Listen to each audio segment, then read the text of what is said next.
Aloha mai kākou, and welcome back to the Pilina Podcast, where connection, culture, and community come to life. We're your hosts, Ti and Shanztyn. And today we're coming to you from a very special place, the beautiful Noho Home Showcase Room here at Ala Moana, surrounded by textures, designs, and spirit of Hawaiʻi woven into every detail. It's the perfect setting for today's conversation. We're honored to be joined by Jalene Kanani Bell, the president and creative director of Noho Home. Jalene has been reimagining what it means to live with aloha through design. And today, she's sharing her journey, her inspiration, and the way she continues to bring Hawaiian storytelling into every home. So settle in, get cozy, and let's get into it. This is Pilina.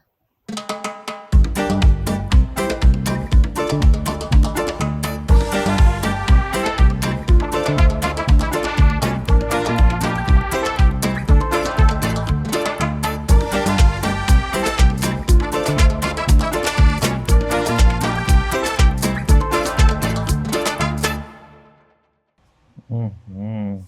Thank you for having us here. Thank you so much. Oh, thank you for coming. What a treat. Yes. This is such a beautiful place. Thank you. We are very proud of it, and we hope that people enjoy and really feel that spirit of aloha when they come in. Yeah. Can you share a little bit of your upbringing and your childhood and how it shaped the person you are today? I can only share a little. Yeah. Just a little. Yeah. The rest is top secret. So I am the daughter of Jalene Bell. She actually was a designer herself. She had a company called Jalene Originals Hulago Creations. So I think that's where I got my earliest connection to design. I grew up the first 10 years in Kapahulu, and then moved to Kailua and then Waimanalo. I now reside in Kapolei. And my early years were spent with my mother, very much in a learning environment. She was also the first education coordinator for the Polynesian Voyaging Society. So back when they had their first successful voyage to Tahiti. And so I was just kind of at her side through the most amazing of experiences as she went around the islands teaching adults and children both about the history, the purpose, and the why of the origins of the Polynesian Voyaging Society. And then she also was an educator. So she taught, and then she became the entrepreneur training specialist at Alulike. So Wow. Yeah. So she trained, taught, educated over 1,000 Native Hawaiian entrepreneurs. And so somehow all of that seeped in. But it's kind of funny because I didn't really want any of that artistic entrepreneurial lifestyle. Because that found me at 2 a.m. sleeping in the car while my mom's at the silk screening place, and they're finishing up, or I had to be up at 5 a.m. for a craft fair. So I really didn't want that lifestyle. Yeah. So I kind of went in a different direction, only to find myself right back there. And so my mom likes to tease me, and she's like, Jalene, a pop-up is only a fancy word for craft fair. And that gongs me every time. But and so that I would say that that's kind of how I came to have that spirit of design and entrepreneurship. And I went to Kamehameha and Kailua elementary, high school. So I have the most amazing groups of friends and community. Lots of community. Yeah, especially in those Kamehameha and Kailua. Yes. And it is something that I feel like I have a lot of kuleana for my Pilina with my with my friends. I always try to keep the relationships and show up where I can. So I feel very blessed with friendships. So important. For sure. What is your biggest influence in your design, whether that's nature, your family, or a mixture of those elements in your life? Well, I would say that I kind of see inspiration everywhere. It's kind of like that, like a creepy, scary show where they're like, I see pattern. So I think I see pattern. I don't see dead people. I see pattern. So I see pattern everywhere.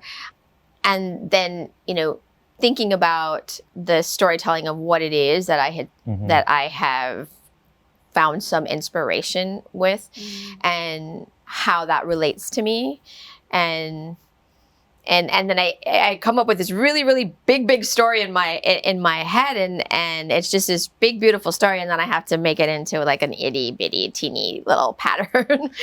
And I would say that if anything, like that's what I'm good at, is putting a really, really big story and a lot of thought and a lot of meaning and storytelling, and then bring it into a visual representation of that. And sometimes it's vice versa, sometimes it is vice versa. I see pattern and I see creation, and then that speaks to me, and I go in the opposite direction. But yeah, I would say that I am inspired by all things, not only the physical. So, I think it's very common to be inspired by nature. I think that is amongst all, indigenous communities. That is, the connection, the lifeblood to not only, creativity, but life itself. So definitely there's a lot there. But also thinking about representation of values, right? So I could be inspired by a value. And that's actually how I came to a lot of my collections and designs, is I wanted to talk about Pilina, right? I wanted to talk about community. How do I do that through pattern? Or I want to highlight, or I want to talk about the imperiled land snails, and the fact that we need to, we need to save, malama. We need to encourage and educate around the whole topic. And then, what am I going to use to represent that from a pattern perspective, right? So it's really more the story, and the pattern kind of shows up. I think we need a Pilina collection. Yeah. Well, a collab is born right here. I've got all the ideas already. I love it. So kind of piggybacking on all of that, growing up in Hawaii, how did that influence the way you see culture and beauty and home? It's actually the relationships is the beauty that kind of ties all of that around, right? Your relationship to your family, to the aina, to your home, right? Like, it's not so much about what it looks like as an overall picture, but it's more about what does it feel like, and how do I feel connected to it? Yeah. I think, sure. and similarly, right? Because you can have a huge family, but how you could be very unconnected from them, right? But how are you connecting with them? So for me, growing up in Hawaii is really from a lens of connection, and so. Wow, this is a commercial. I think I just did a commercial for y'all. Thank you.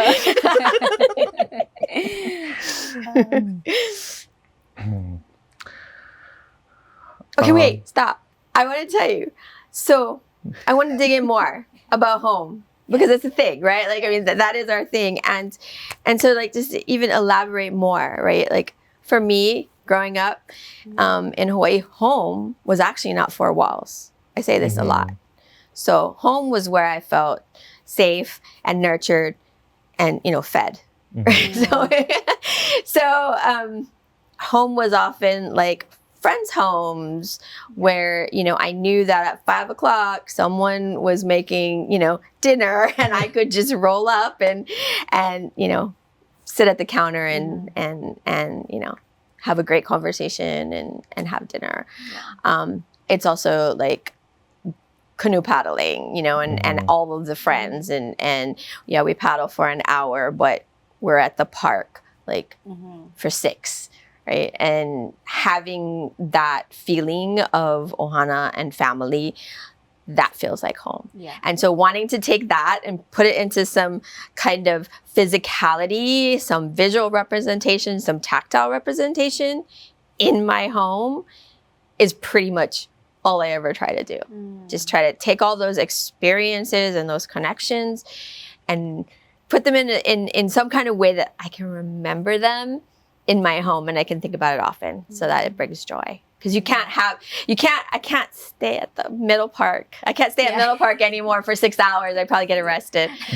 But I can create designs that I can bring into my home and they can remind me visually of a space, and tactile. They could, be very earthy and raw and matte and feel like kailua, right? So home is a feeling for sure. And it gives you a sense of belonging with people and places, and definitely. I can very much relate to that. Yeah. Same. Okay. Now you can continue. So you can do that when you get old. You can do it always. Yes. So you briefly mentioned it earlier, but a part of Noho Home's journey has been a lot of the collaborations that you've done with other businesses and creatives. And can you share what those collaborations mean to you and how they've shaped your vision of Noho Home or helped you to evolve the brand as you folks have grown? 100%. So collaborations, I would say, is all of ours. So the Noho Home team, it's what we love the most, right? If we could do collaborations all day long and just be in that spirit and that community, we'd be super stoked. Like if we didn't have to do all the other things. And the ability to co-create, I think, is really, really special.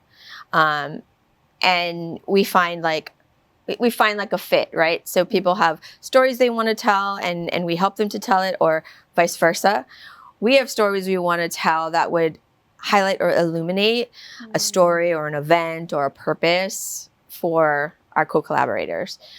And when we went into Noho Home and brought it to market in a big way, I came with all these like best practices that we wanted to do. So we wanted to be in community. We wanted to have workforce development. We wanted to manufacture in Hawaii. Hence our microfactory. During COVID, we transitioned people who,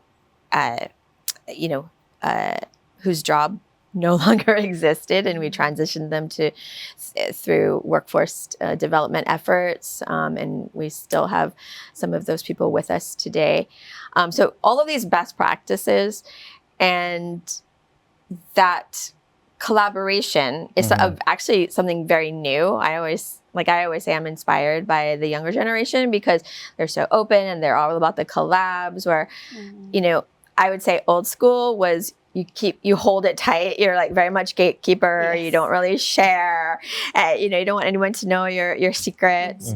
So I really love that collaborative spirit, and it very much fit with what we were, wanting to do from a mission perspective in really doing all the best practices when we brought Noho Home to the marketplace. So yes, and being able to not only elevate, our collaborators, but for them to elevate us as well. And, it's such a mutual partnership.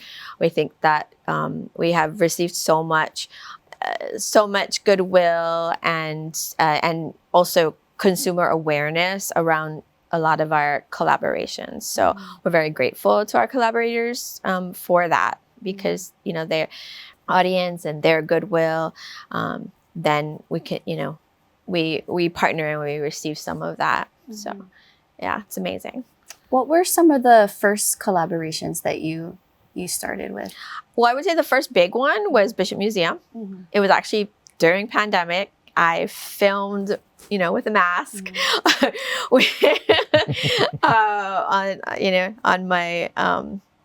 on my blanket in front of a Hawaii Hall. So, and it was about the imperiled Hawaiian land snails. And we had gone, into their collections and looked at the work that they were doing, and at that time, really trying to illuminate that work, because it was during COVID. There was really not a lot of revenue, right? There, tourism had stopped, and so how do we take this moment in time to still get messaging out there, to bring light to the Bishop Museum, also to kind of, transition from, from more of like a traditional museum, I'm going to call it a vibe, like a museum vibe where everything's just like so, and we walk through very quietly, to make it much more tactile.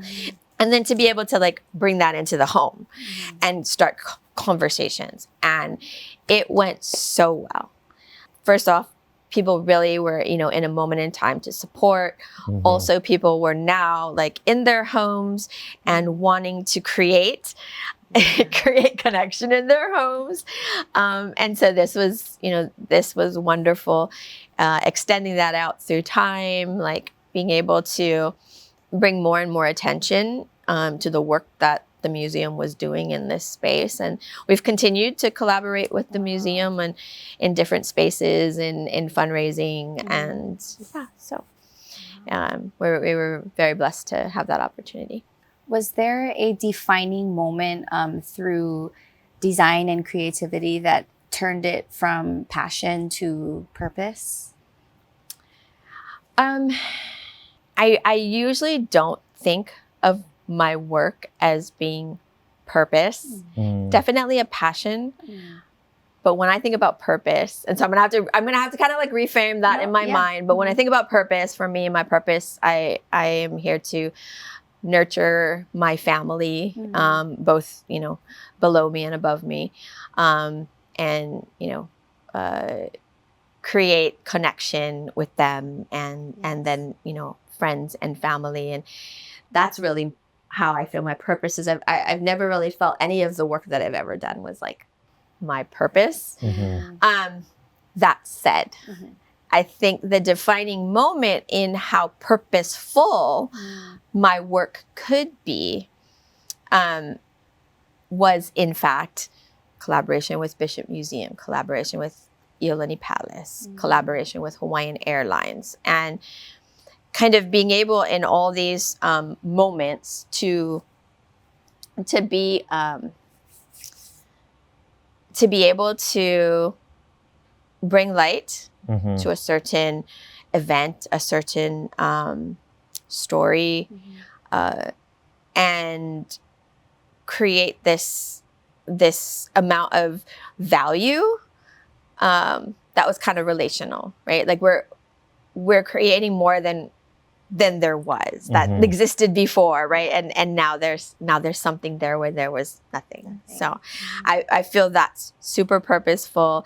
It solidified the work that we do, both from a design standpoint and then also like with our microfactory. Mhm. Our microfactory is very much a space for not only creation, but collaboration, and then even testing the entrepreneurial journey, testing the sense of how do we as Native Hawaiians do business any differently than anybody else, and what that looks like. So some of it's all very experimental, and I'm fortunate, that it's later in my career that I can think through a lot of these things. I know, like when myself included, when you're younger, you're just trying to get one day at a time, one foot in front of the other. Yeah.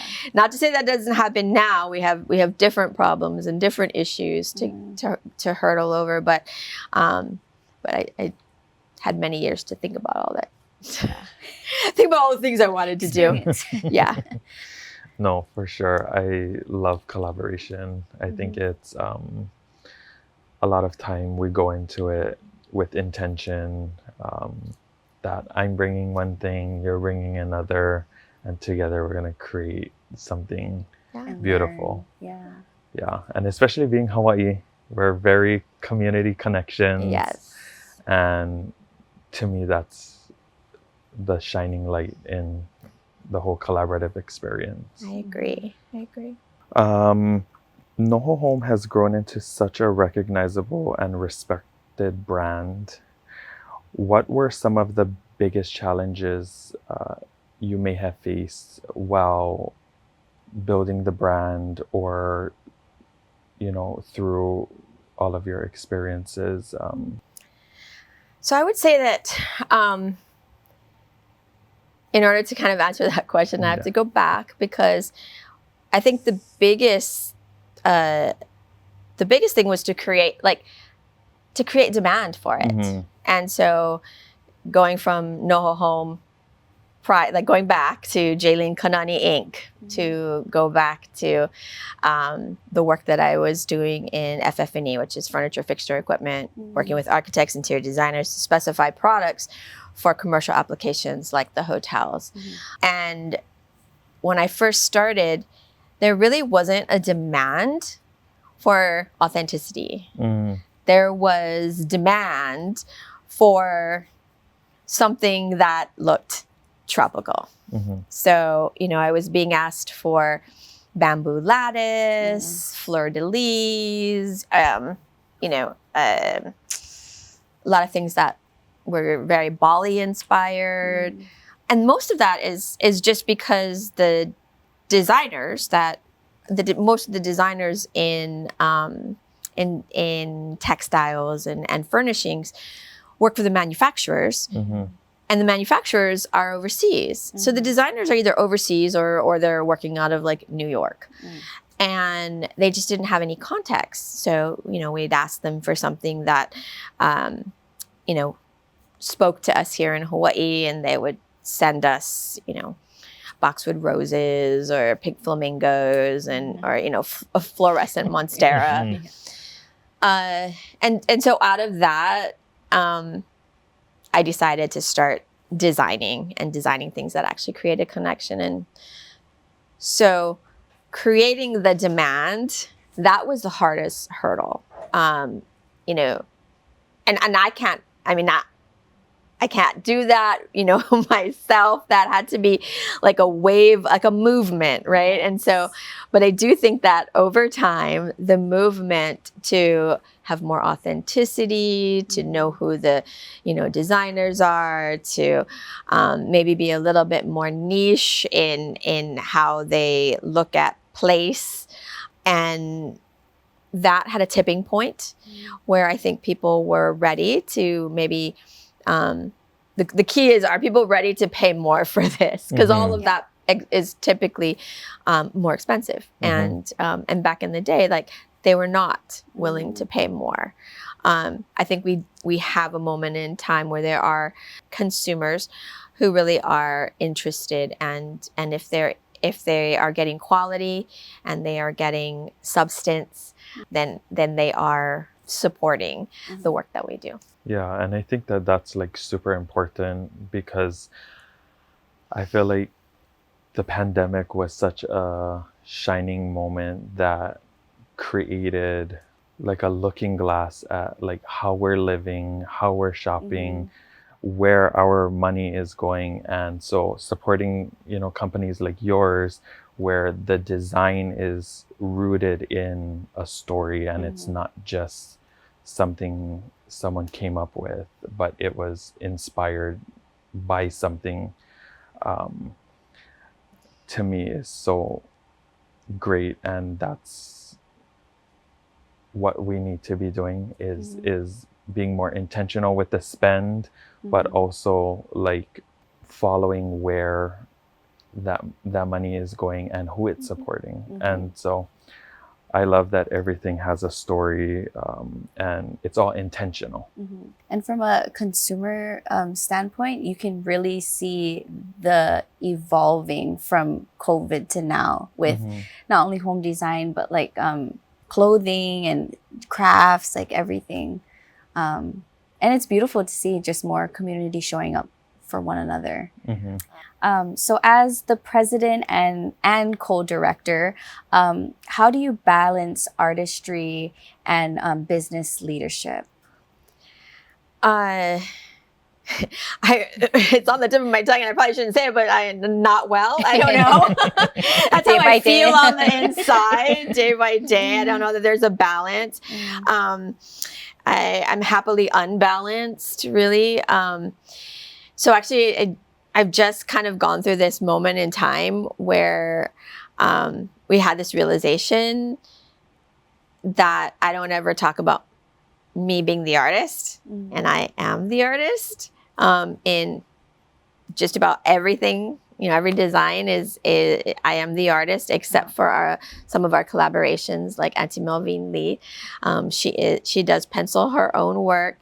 We do a little bit of like collabing around, you know, how that's presented. Maybe I'll put a little of my pattern in the background or things like that. But that's her artwork. I collaborated with my mother. And then my girlfriend, who's African American, and so in those moments where they truly are design collabs, it's their artwork and maybe my execution of their artwork, or somehow collaborating from a design perspective. But I don't usually talk about being an artist, because I guess I didn't really feel that I had the schooling or the background to do that. I'm all self-taught and or DNA injected. I don't know, but yeah. So I typically don't talk about that often. But what's hard in the entrepreneur and CEO role is that, you know, when you think about most companies and how challenging, you know, being an entrepreneur is, but now you just add all of the creative and the art on top of that, right? So it is a lot. And I do hope to be able to focus my attention more and more on my best and highest use, which I believe is design, and then also marketing. I'm you know, if I'm doing the designs, I'm probably the best one to you know, have meetings about design and how to work together. So I like to, I do enjoy the marketing aspects of it, and the collaborative meetings for projects, etc. So if there's anyone who wants to come do the rest of it, let me know. Well, you seem like you balance it well. You know, but that's like that's the part I love about being an entrepreneur, is you're doing it all and not having the balance, and understanding that, but like we make it work. Truth. Because actually I love all of it. I really do. And so I love geeking out on like the books. I really love being in the warehouse when no one else is there, and like just cleaning or organizing or, you know, dreaming up something that uses the space differently. Like, I love doing all of it. The challenging part is when you have to do something under compression of time. Mm-hmm. That's where it gets challenging and not so fun anymore. Yeah, I've been personally really trying to dive back into the creative parts of marketing because I love storytelling and turning that into a visual for somebody to connect with, and trying not to do it in such a salesy way, but more from an authentic feel. Yeah. So I would say, I mean, the way that I try to think about it is Make it personal. Mm-hmm. like, I think what happens sometimes is, from a storytelling perspective, they're like, okay, here's a story. I'm going to tell it through my products. And there it is. Yeah. But you don't really have too much of a connection to the story itself. Yeah. So then it becomes a little inauthentic. Yep. And also, if you don't really have like necessarily a lot of, we have Hawaiian scholars, Hawaiian practitioners, and they have ike. And so if you don't necessarily have that ike, but you have some pilina to it, or even curiosity is a good place to start. You want to learn, you want to be curious, you want to take what you've learned, translate it into how you see it and how you feel about it, and then storytell from that perspective. I think that's where it becomes relational to people or your audience, right? What it means to you and what your perspective is of it, right? Because, everybody can look at the same thing and see it multiple different ways. So this is how I see it and how I relate to it. So I think that's what really creates connection for a consumer or an audience. And you can feel it too.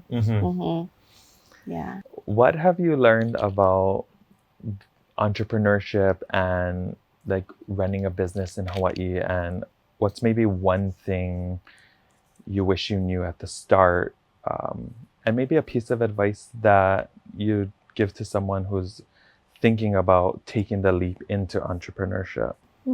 Yeah. So I'm often asked a lot of questions along those lines. And I would say that for me, first off, I guess some of the things that I wish that I knew were really focused around scale. Because, and thinking through what that would take to scale. I think I was a little naive about what that truly meant on literally every aspect of the business. So how do you scale storytelling? Well, are you going to hire everyone who has a Native Hawaiian context? Like, that would be amazing. If that could actually be the case. And so, how do you scale storytelling?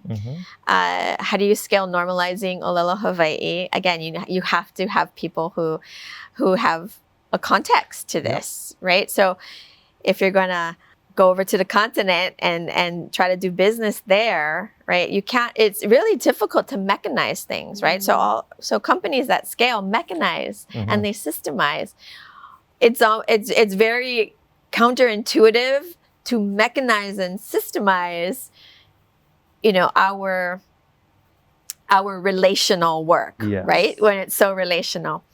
And so we've done a lot of work kind of, like vetting how we do things like this. And I've done a lot of internal work about, how I see it. And so I just think that if maybe there was more conversations on the front end for Native Hawaiian entrepreneurs when they're starting off to really think through how do you scale, and then having maybe roadmaps, so or some sense of like, how do you navigate things like these finances, right? So I call it old school and new school business. So old school business is you make one widget, you sell one widget, then you have the money to make 2 widgets, and then you sell 2 widgets, and then you can make 4 widgets. And then at some point you go to the bank, you get a little loan, and you continue to scale like that. I call that old school. New school business is you have an idea, you put it on a napkin, you pitch it to some investors, they back you, you scale it a little, and then you exit, right? So I think in Hawaii, we're somewhere in the middle, right? For sure. Yes. For sure. Right? We want to have generational wealth. We want to keep it in community and family. So that's very difficult from a capital perspective to take capital, to give, equity, because at that point they're going to look for a return on that. So there's a lot of new dynamics that our community needs to talk through and work through. One is parking companies in community. It's a conversation that I'm having with a lot of stakeholders to see how we park companies in the community. Yeah, Let's think about. I think that is like such an important topic to talk about, because we create these companies, especially here in Hawaii, and a company like this that's so rooted in culture and our stories, that it's such a close connection that you don't ever want to be scaling and growing and then have to answer or produce some type of return for someone. And that's just such an interesting topic that I've been having that conversation with some people that I'm working with on, like, how other large businesses were able to scale and get the backing they needed, but maintain control, the total say. And there are ways, and the interesting thing is that you have to be in really certain rooms with really specific people to learn about these things. And so I really enjoy talking. I enjoy doing panel discussions or roundtables or educational workshops, because I really think as much as I can to build a roadmap of things that we've done and we've experienced that could potentially help someone else out. Like, I think that will just get everyone kind of over the hurdles faster. I'm not a big, advice giver, but I am a big, let me tell you what we did or what I wish we would have done. And then, maybe that helps you. So, how do you hope Noho Home continues to impact not only customers, but the community? Yeah, well, I hope to continue in all the ways. It's interesting because we didn't really have, while we had a plan to be in community, we didn't have a really strict path of how we were going to do that. And even today we don't. People just call and we just say, okay, yes, what are we going to do? Let's figure this out. And we get really excited, and something really small grows up into something big. So I see it as being always evolving. And a lot of that is going to be where the need lies in the community. We, currently we're partnering on some projects in Maui. And I think maybe we were talking about it a little bit earlier, because you said you're living in Maui now, and I was there for the fires. And so this is a full circle moment for me to be able to come back and provide some small things to, now that the community is starting to really see the fruits of their rebuilding efforts. So, and it'll be something else, it'll be something else and something else. And so I'm a very curious person. I get bored really easily. So, to be able to be in community in an ever-evolving way, not super structured, I really love, actually. I love that. How do you see the work that you're doing here with Noho Home carry into the next generation, and how that may evolve? Or Yeah, so it's an interesting conversation, because the really easy thing to say would be like, oh, my 3 daughters who actually all work in the company. Throughout the company, they've come in and out at different times, but in this last year, all of them have been involved. And that would be a really easy thing to say. I'm just going to, hand it down to my daughters, but I don't think that that's what's going to happen.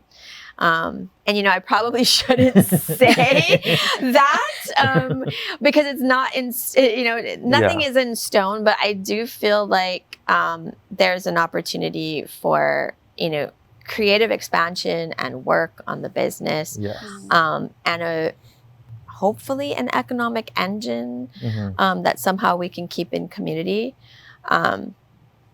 We'll see. So we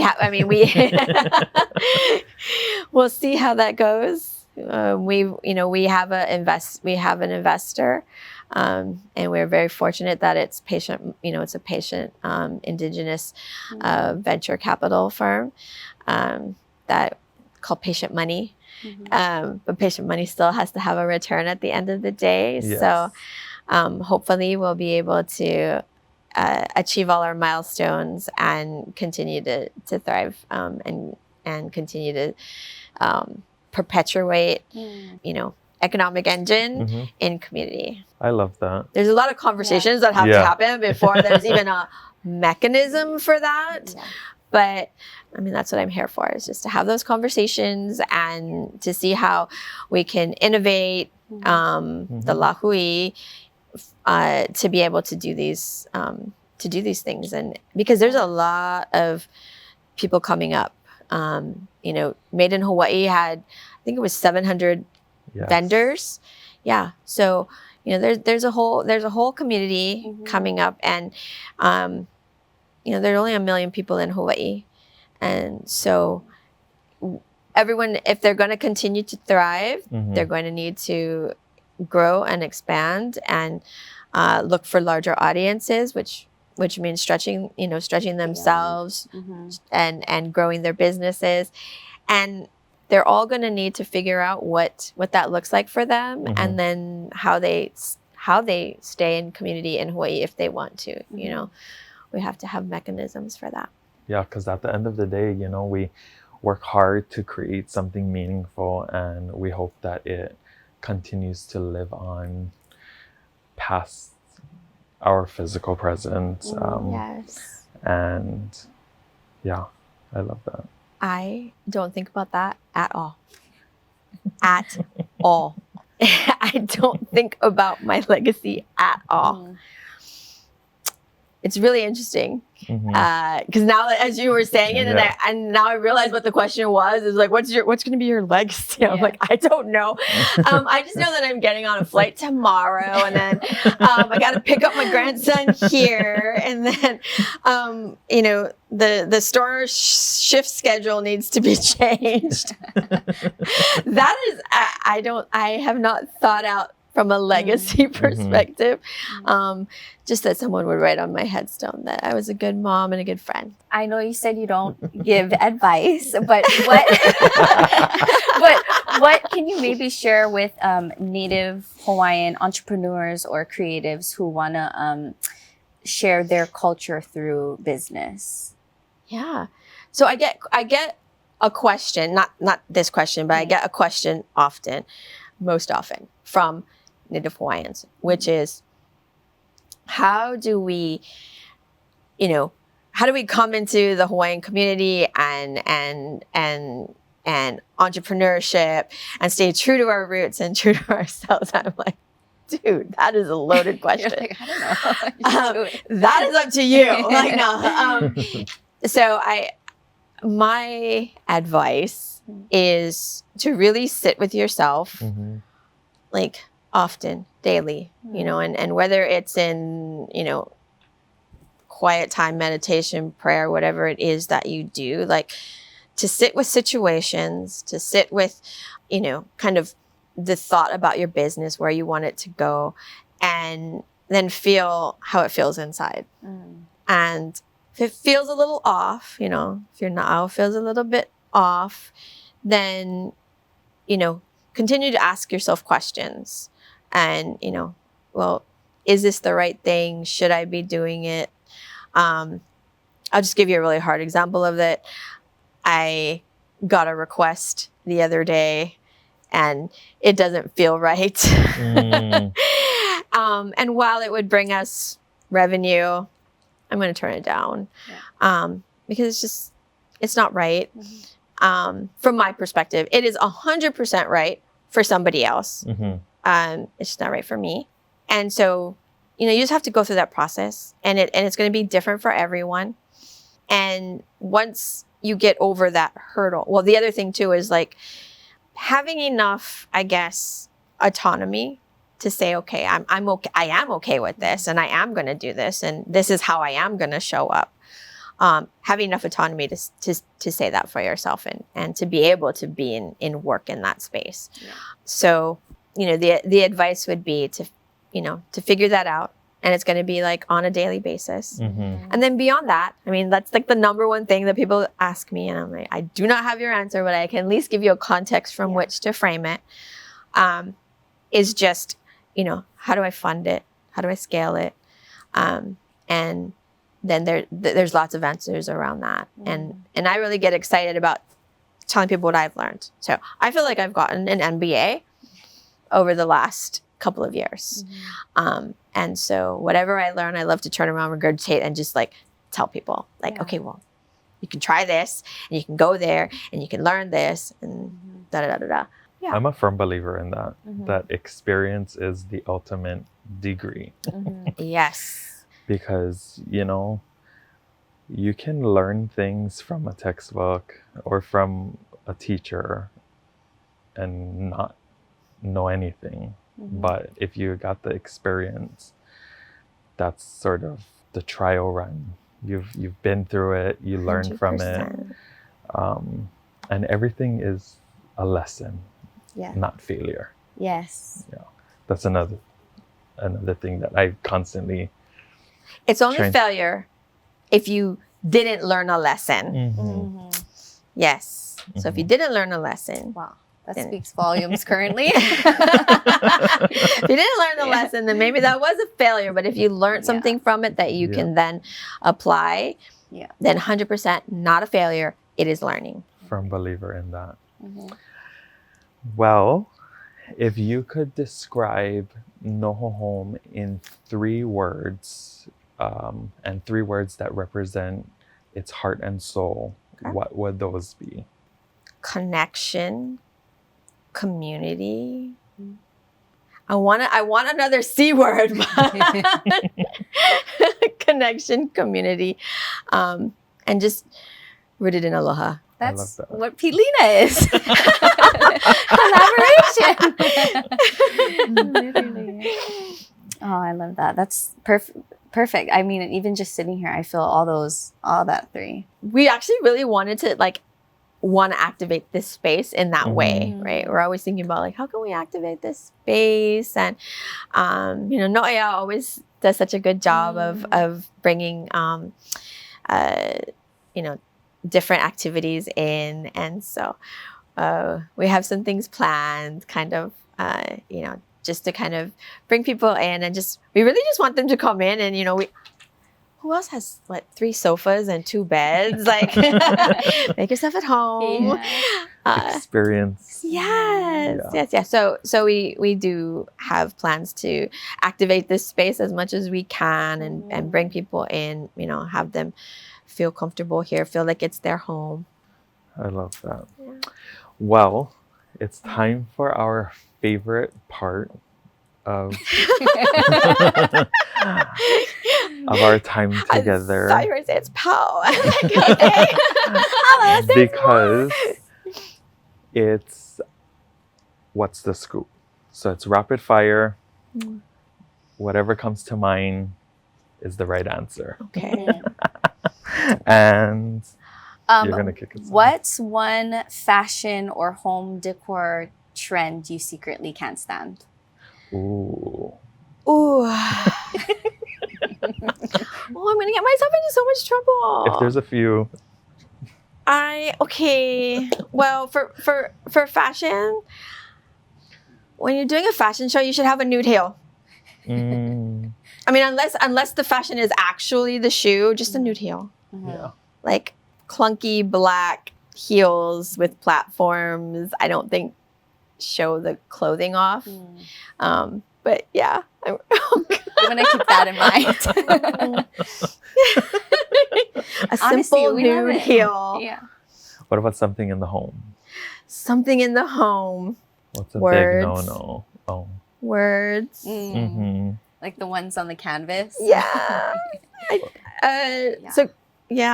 So as art, yes. But I'm on your textile. No. I respect it. I respect it. I respect Thank God it. I don't do that. If your daughters had to describe you in 3 words, Oh, what Lord. do you think they'd say? On a good day, I think they would say I am loving. I am persistent and loyal. If you weren't designing, what career would you try? Ooh, I would be a professional dancer. Like either on Broadway or, one of the house dancers on Dancing with the Stars. Yeah. Oh, fun. Yeah, I love to that. dance. I love that. Yeah. Oh, leading right into that, what was your first job? What was my first job? My first job was making Simon at E.K. Fernandez carnivals. Oh my God. Yes. But my coolest job that most people would think is kind of cool was I worked at Sea Life Park and I was the swimmer. So I was Princess. Now I say it in this moment in time, like, I get a lot of shade for sure. But back in the day, I was Princess Naupaka, and my boyfriend was on the whaler ship, and we would, go to the island on our canoe with our dog, and yeah. That's a fun job. Yeah. I was not expecting Yeah. that. And I What would was your- ride the dolphin. I didn't actually, I didn't actually get on him and ride him, but you Hold on to the hold on to their fin and. Oh wow! Yeah. How cool! It was great, and so that was only like twice a day for an hour. The rest of the time, I had to fill smelt with vitamins for the dolphins. So I was stink and fishy, and then we had to feed the birds, the seabirds, and they would come and bite my finger, and then I had to clean up their poop. So the first, it was super 2 hours glamorous. was a treat. Yeah, it was super glamorous, but it was also the worst job. So they gave you the best job and the worst job. I also was a docent, so I also did that. I was a docent. I took the kids around and shared educationally about the park. Yes. What was your first job? What was my first job? Oh, I guess working at our warehouse. My family has a construction company, and so that was my Saturdays and summers. Welcome to the family business. Yes. So do you want no part of construction? No, I love construction. Okay. Good. I love from design to building to furnishing. Oh, perfect. I love all Well, that of worked out really well. But I don't work in the industry. But I still love it. I have a passion for it. I love that. Yeah. And very much, I think the built environment is super creative. Even the hardscapes, right? Yep. The architecture, and then the creativity of solutioning, right? This concrete is a little too watery. Yeah. And we have to get it up, or it's a little too thick and we have to get up to the 27th floor. How are we going to do that? Yeah. For sure. What about you? So my family owns Surges. So I started there in middle school. But my first like job without family was actually Taco Bell, so Mexican food, I guess. But yeah, it was an experience. Yeah, I started working from as soon as I could get like a worker's permit. But I mean, the experience you take from every job makes you who you are for sure. Yeah, 100%. Yeah. I agree. Yes. I wouldn't take it back. I mean, at the time I was like, oh my God, I gotta work in high school. Like I can't go out. But now I'm like, actually, like I'm glad that I had those experiences because it definitely builds character and grit. And yeah. If you were a furniture piece, which one would you be? A furniture piece. I would be a chandelier. Ooh, good choice. But not like an old school chandelier. I would be something very, natural and earthy, but in a really cool, unique Hawaiian influence shape. Yes. Look over everyone, shine my light at them. Yeah. And also, be a little bit of a showpiece. Yeah. I Ooh, love good choice. What would you be? Well, I wasn't even thinking outside the box. I don't even know. I think I would probably say a dining table because I feel like I always try to get the people around me to gather, and that's such like a gathering place. That's a good answer. That is a really good answer. I want to steal it. Oh yeah. Take mine back. I want yours. Yeah. You can be the core dining table. Oh, okay. Because I'm old. No. Because when I think of core, I think like that's like the finest material. Oh, you're so sweet. I don't even know. You guys are getting so deep. What about a vase? A vase, because I love plants, and you can decorate the home in those ways, and you can change it out, but it always it's just always there. I don't know. I was trying to make something deep out of that. I don't know. Yeah, I guess I would say that better than a couch or a rug. Yeah. Well, You can show character though. yeah. Yeah, I would say that. Yes. Okay, done. And what emoji do you use too much? Oh, the dancing ladies. So The one like this, where it has the red dress? Yes. Okay. Yes, but then there's another one. It's like Oh, the two ladies in ballerinas. black. Oh, yeah. And I think they even have like ears, right? Mhm. They Okay. have ears. Yeah. It's funny because when Siri like announces who's calling, so like my besties, it'll be like so and so dancing ladies with bunny ears, and like it literally says that when it announces it itself, and it cracks me up every time. It's so funny. Is there a reason why you use that, or it's just fun? For me, it just represents like Sisterhood. fun sisterhood. Love Yes, it. and then of course I like to dance. Yeah. And just like super playful. Like that is my outlet. My like like my girlfriends are like just tons of joy and like good time. Yeah. Do you have a favorite style of dance? I love my hula. I've been dancing since I was 3. And Te Aloha Kalama, who's recently passed, was my first kumu hula. And I've had a few throughout the years. I also danced professionally for Tihati Productions, also for Uncle Billy Gonzalez. I've traveled to many locales throughout the globe, dancing hula, but I really do love the Latin dances. I do salsa, bachata, cumbia. I also love country dancing. I don't like line dancing, but I like line line dancing, but I like the two people dancing swing and East Coast, West Coast. I love dance in general, and then even like ethnic or cultural dances that are more indigenous in nature.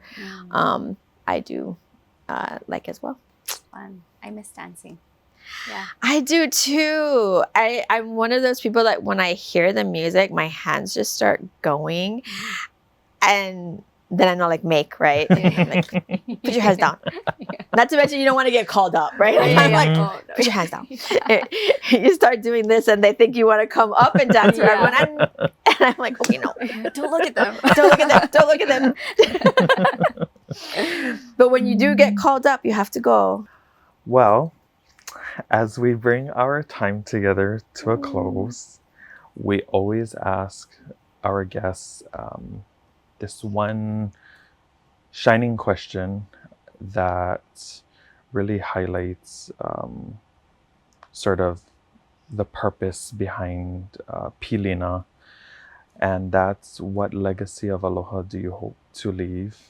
And I know you mentioned that that's not really something that you think about, but if you had a quick glimpse of, I guess, what you hope people would remember your work and as well as you.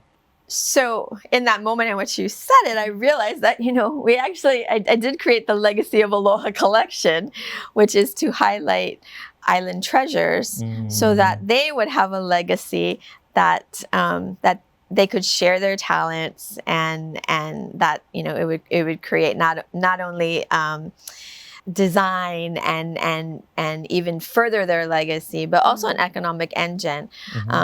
So I guess my legacy is maybe just to move the Lahui in maybe one small little tiny way, outside of moving my family in one little small tiny way. Just trying to, I think my legacy is just to give everything that I have to pretty much everyone that I can and die empty, die completely, have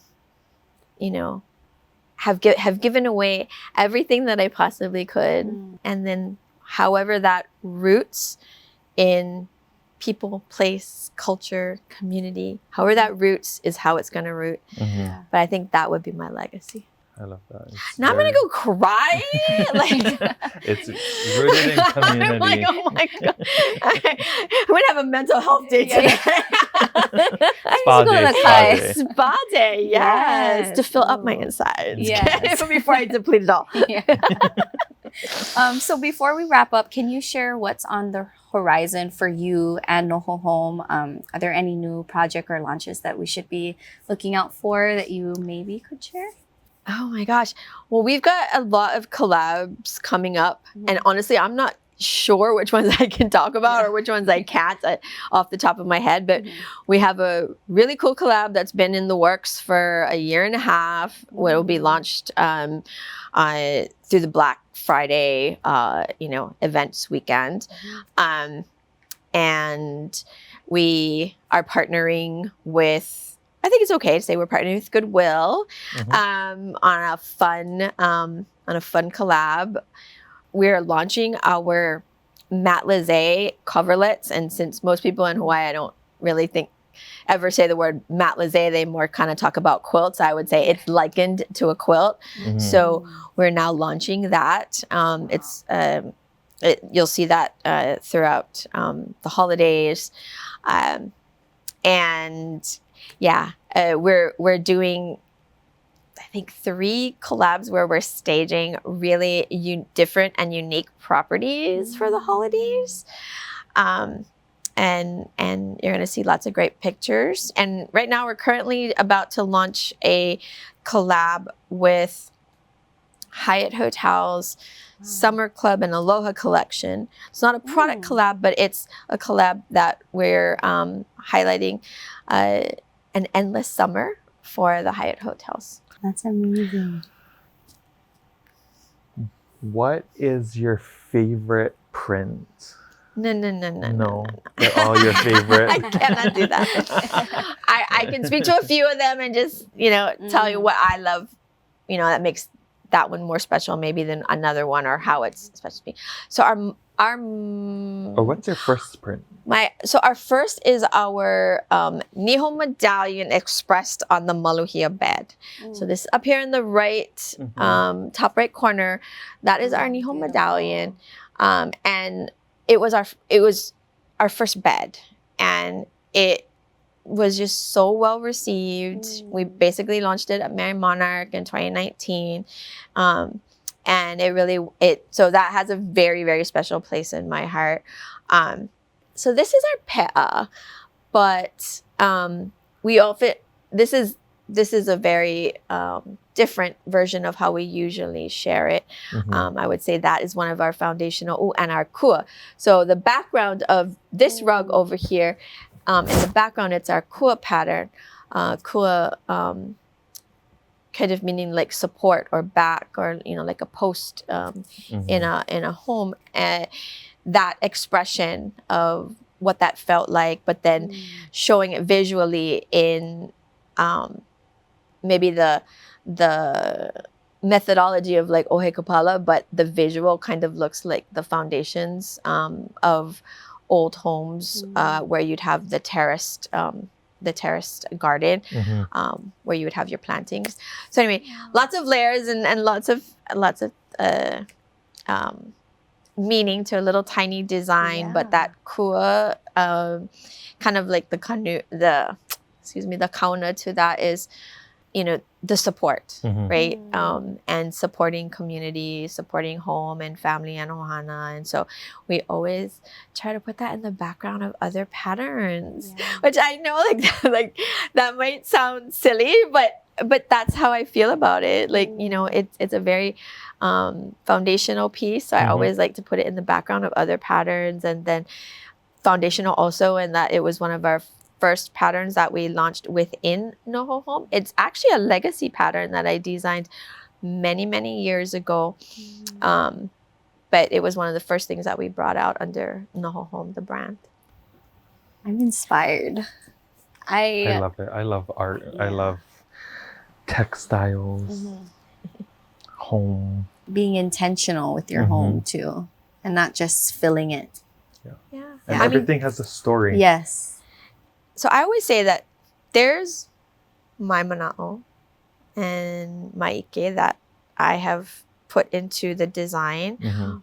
But what's more interesting is actually how you relate to that. And one of our designs, I was showing it to my auntie, and she's like, "Baby, this looks like the piko of my papale," because she's a weaver. And so that's how she saw it, and that's why it was so special to her. And that's what really kind of touches me, is that when people can find their own connectivity, whether it's the connectivity is in the story or the connectivity is in the pattern and how they relate to it. So that's really exciting. And when you think about it, like, someone could come into your home and they could say, "Oh, that's a really nice shower curtain." And you'd be like, "Oh yeah, thank you. I got it on sale at Target." Or you can say, "Oh yeah, this is the Niho medallion pattern. It goes with my maluhia bed. We purchased it from a company that is, Native Hawaiian owned and operated. And, this motif here is, is the Niho mano. But they've made it into this beautiful, and then, you're able to tell the story. And I love the way that it balances the room and the space. And then it's like a talking piece that feels connective, right? And so I think that's what we really love to hear.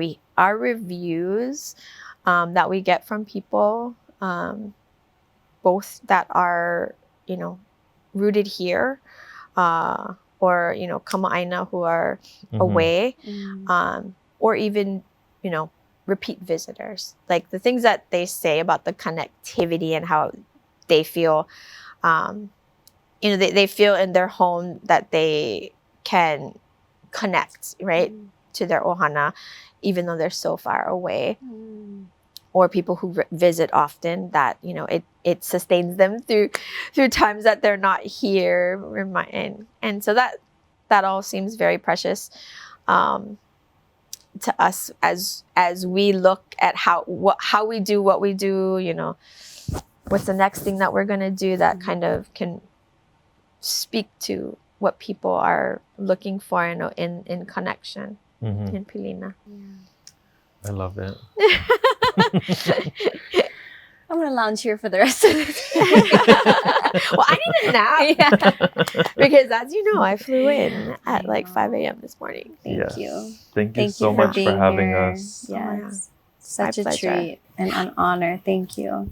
You're welcome. Mahalo nui to Jalene Kanani Bell for not only joining us today, but letting us into her world and sharing her journey, inspiration, and the heart behind Noho Home. From her upbringing to her creative vision and the way she brings family and community into everything she does. It's been such a pleasure to dive into her story. To all our listeners, thank you for tuning in and sharing this Pilina with us. Keep celebrating connection, culture, and creativity in your own lives, and stay tuned for more inspiring conversations on the Pilina Podcast. Ahui ho.